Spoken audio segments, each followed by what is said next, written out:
10 years or so, I just met a man that I think is really an angel on earth. He's led such an incredibly interesting and wonderful life. He started up in northern Maine and ended up in upstate New York. And if it's 20 below zero and your bulldozer tracks are frozen into the ground, he can tell you how to get them out.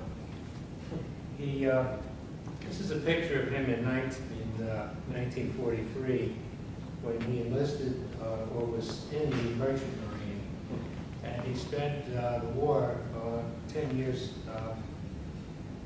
in the Merchant Marine, and a lot of it going back and forth across the English Channel, supplying soldiers who had invaded at Omaha Beach and places like that.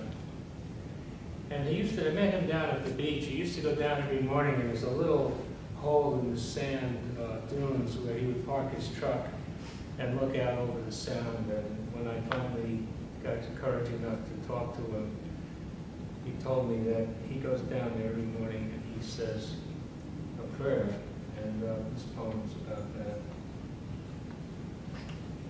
that. A minute of silence.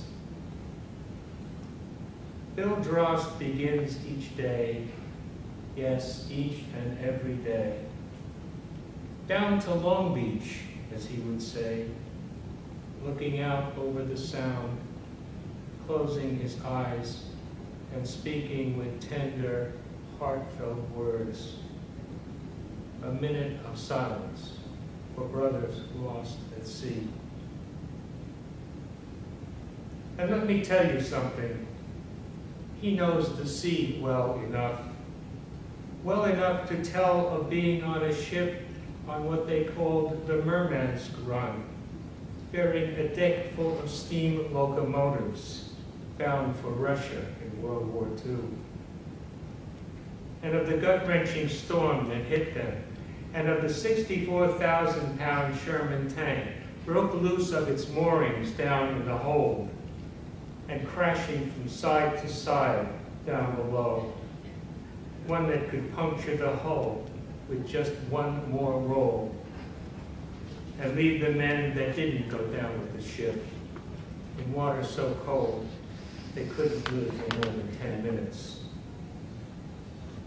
I have many of his stories to tell you as time goes by, but for now, just let me tell you about his marvelous fare thee well as he drives off. A heart-lifting wave of his hand, an ear-to-ear smile, and the words, "Call me if the wind changes." The words of an old soul, if there ever was one. Thank you. He's now spending his last days at the palliative care unit in the VA hospital, and he's such an amazing man. I actually have about almost 20 hours of him on videotape that I made over the years, telling these incredible stories about northern Maine and people who work the track lines in the snow and things like that. And I just hope to make it DVD someday. And thank you.